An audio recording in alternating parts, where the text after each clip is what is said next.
শিশির অধিকারীকে গুরুদেব বলায় কোপ, সুবলকে সরিয়ে পদে সুপ্রকাশ গিরি। কাঁথি পুরসভার ভোটাভুটি, চেয়ারম্যান হিসেবে পদে বসলেন অখিল গিরিপুত্র সুপ্রকাশ গিরি।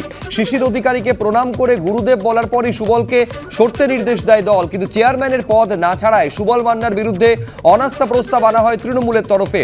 ভোটাভুটিতে অনুপস্থিত ছিলেন সুবল মান্না, 3 জন বিজেপি কাউন্সিলরও গড়হাজির ছিলেন।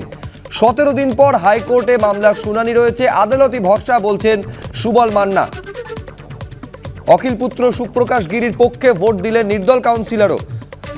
ঋত্বিক প্রধান আমাদের প্রতিনিধি আরো বিস্তারিত বলবেন এই নিয়ে। অবশেষে তার মানে সেই পদ থেকে সরিয়ে দেওয়া হলো সুবল মান্নাকে এবং অখিল গিরির পুত্র তাহলে সেই চেয়ারম্যানের পদে এলেন।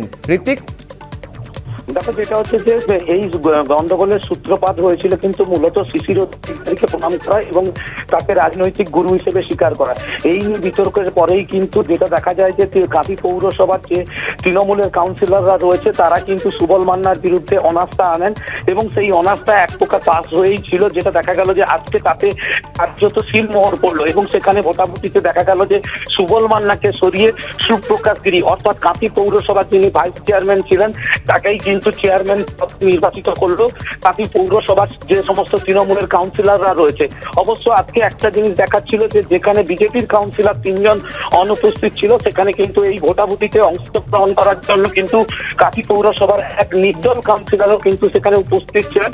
অর্থাৎ কাঁথি পৌরসভার যে 17 জন কাউন্সিলর রয়েছে তৃণমূলের, তার মধ্যে সুবল মান্না যেমন অনুপস্থিত ছিলেন তেমনই ভাবে কিন্তু নির্দল কাউন্সিলর সেই জায়গা পূরণ করে এবং সেখানে ভোটাভুটি পর্বে দেখা যায় যে সুবল মান্নাকে সরিয়ে নবনির্বাচিত চেয়ারম্যান হিসেবে সুপ্রকাশ গিরিকে তুলে আনা হয় সেখানে। এবং সুপ্রকাশ গিরি যেটা জানিয়েছেন যে দলীয় নির্দেশ মেনে এবং দলের যেটা যে নীতি রয়েছে সেই নীতি মেনেই তারা কিন্তু এই ভোটাভুটি করেছে এবং সেখানে তিনি এই পৌরসভার চেয়ারম্যান পদে বসেছেন এবং পরবর্তীকালে মানুষকে পরিষেবা দেওয়াই তার লক্ষ্য।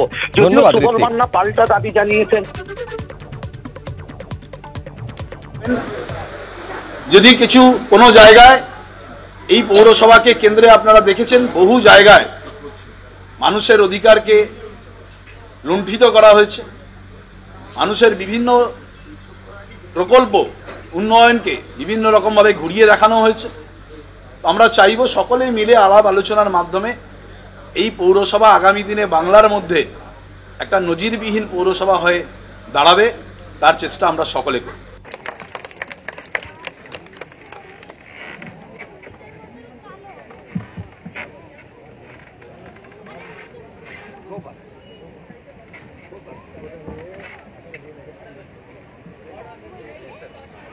Next.